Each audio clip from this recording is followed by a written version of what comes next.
Hi, I'm May. Come make some musical electronics with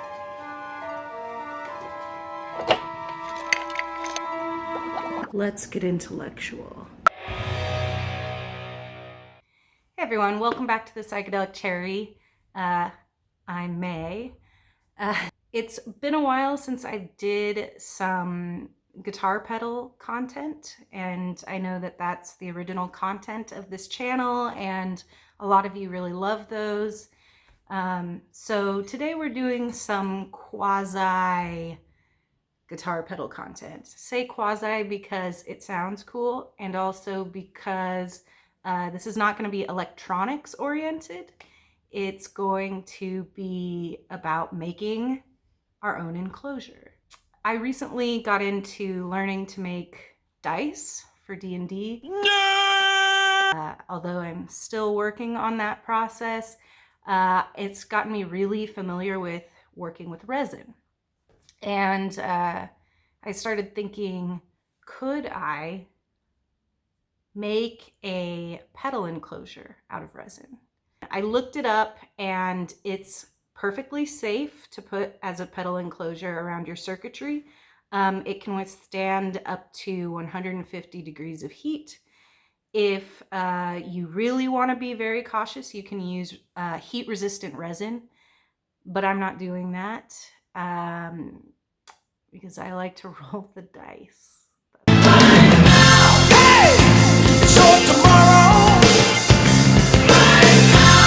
So what we're going to do, in order to cast resin, you first have to have a mold of the object you want to cast. And that means making a mold. So first of all, I have a pedal enclosure that I've never used. It already has holes in it. If you want to do this as well, you can use a blank pedal enclosure, just an aluminum enclosure that you buy. Or you can drill holes in it already if you know what pedal you're going to be putting into it. It's up to you. The holes are irrelevant to the process. So I've got a pedal enclosure ready to go. It does have holes in it. And I have pulled out some foam core scraps that I had sitting around my garage. I'm going to use those scraps as well as some hot glue to make mold boxes for both the enclosure and the lid of the enclosure. So we're making 2 molds. And then we're going to whip up some silicone, and then we're going to pour that into these boxes and let that cure. Okay, so first things first, foam core mold boxes. Here we go.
We've made this mold now, or I'm sorry, this mold box for making our mold into a mold of a mold. So anyhow, we've got this pedal enclosure fixed down to the bottom with tape, and I just messed it up, so I'll fix that later. It's Okay, it's fixed to the bottom with just some packing tape. The packing tape is facing up towards the enclosure and the air. It is not stuck to the mold. It's just to hold the enclosure into the same spot while we're pouring the silicone on top. So it doesn't move around, because if it moves around too much, then we will not end up with a very good mold. So we've done that, and now we're going to move on to a part that you don't have to do. If you're trying this process, you don't have to do this next part. Well, you have to do part of it. So you're going to need to mix up some silicone. So I've got a Smooth On Sorta Clear.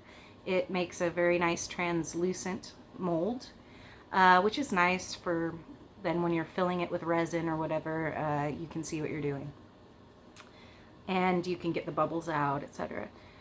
But so you do need to do that part. Everybody's going to have to whip up some sort of silicone to pour into these. However, I'm going to do something called degassing, which is I have a vacuum chamber, and I'm going to, before I pour the silicone mix into this mold, I'm going to put it into my degasser and pull all the air bubbles up out of it. It's not really necessary for this, but it's kind of just my process. But if you'd like to be super professional about it, you do. You go ahead and do it.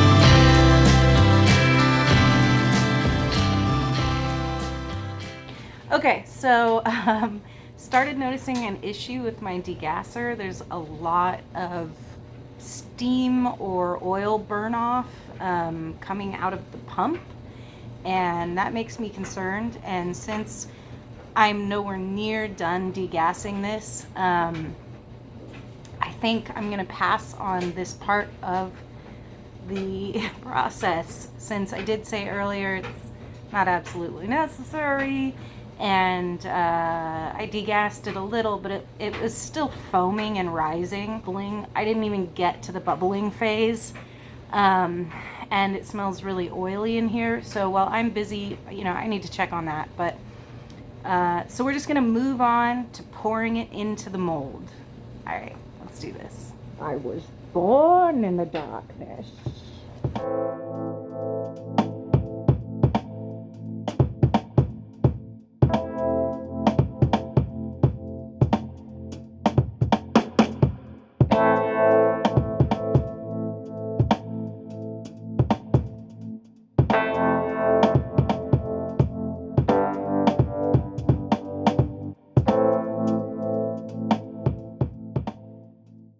All right, so definitely a lot of air bubbles in my mold mix, because I thought I was going to use the degasser to degas the mix. I didn't bother stirring carefully, slowly, cautiously, trying desperately not to allow any air bubbles into the mix. Instead, I just whipped it up like it's Cyclone, and assumed that the machinery would do its job. A terrible assumption to make, I know. Now I just have to let this sit for, it says 4 hours. Sometimes it'll cure faster than that if you're dealing with really thick silicone, but it's good to let it go the whole time. In fact, if you can let it go a little longer, that's even better. So I'm gonna go play a game and some guitar. That's probably a lie. I'll probably go play World of Warcraft, but it's really an important time for my character. So anyhow, I will check back in when the molds are made, and then we can move on to actually casting our enclosures. Okay, so it is day 2. I woke up this morning and was so excited to unbox my molds that I didn't roll the camera. So just know that I basically woke up, ran into my garage, and ripped all of the foam core off of my mold. I did run into a couple problems. The main problem was in casting a pre-drilled enclosure, I didn't think about the side holes, which made it absolutely impossible to remove my positive from my mold. So I highly recommend you using a enclosure that has not been drilled when you decide to cast your mold. I slid my razor right down into it and I was able to remove the enclosure positive, and believe me, it was tough to get out. So don't, if you do this, it takes some strength. So I ended up with this for the enclosure. Let me see that. And let's see, where's the rip? Here's the rip, but that's fine. Some tape will hold that together. It's getting dirtier the more I handle this, so I'm trying not to handle it too much, but it turned out pretty good. It's a very thin area that we're going to be throwing resin into, so we'll need to flex it a bit, but I think it'll be great. And then these bumps on the top are where the holes go. Now, resin is kind of finicky. It's a very fickle product to use, so I will try to pour the resin just to the top of these bumps and thusly retain the holes of the enclosure. But even if the resin goes over them, that just means that when we go to drill the side holes into the enclosure, we'll have these nice thin layers marking where we should drill on top too. So then I also have the lid enclosure or the enclosure lid mold. This turned out great. My one curiosity with this is if the screw hole pathways, what are those called? The threading, I think. If the resin will retain that, or even if this mold retained it. I doubt it. We'll see how this goes. There are lots of variables in this project. So let's go to the garage. We're gonna whip up some resin. I did take a look at my vacuum pump, and I do believe that the problem was simply just too much oil. So I emptied out some oil so there will be less burn off and it'll be less dangerous to have my face lowered into it. So I do want to put my resin in the vacuum chamber and degas it before pouring.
Okay, I don't know, guys. I don't know. The mold is so heavy and the space we're filling is so thin that it keeps wanting to push the resin up out of the side walls of the enclosure. So I don't know. I worked with it as much as I could, and I don't know. I don't know. We'll see how it goes. We just wait for 24 hours now, so.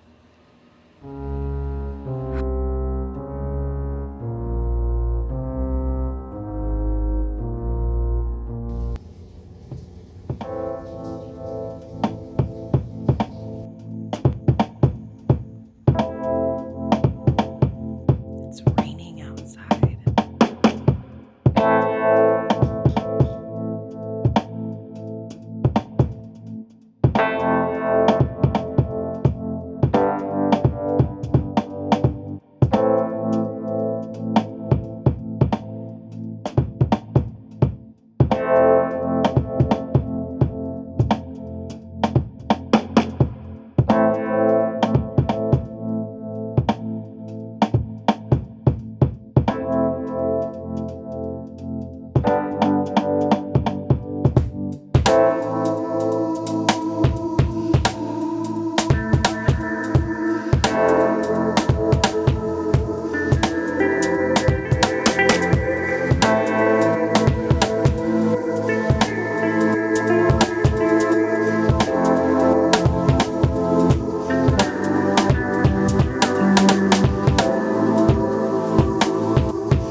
Damn it!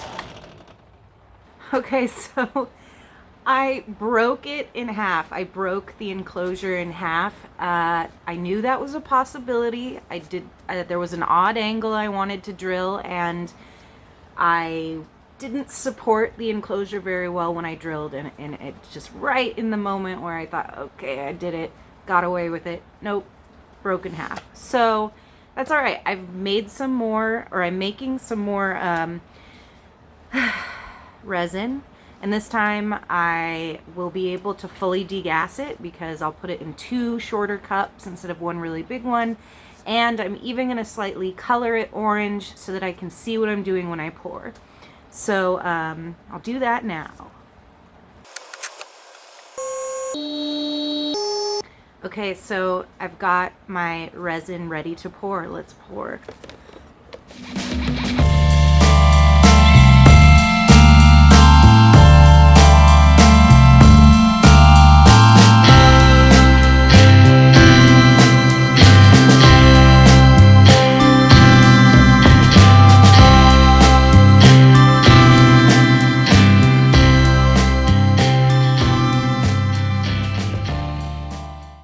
"24 more hours."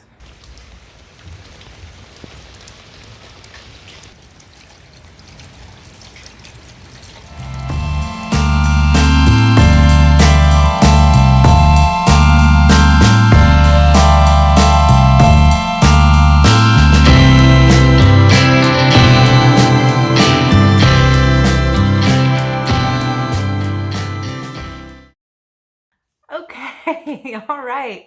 So I pulled out my enclosure and it's looking really good. There's some little bits of flashing that I could take care of with a little bit of sanding, even just some clipping with some clippers.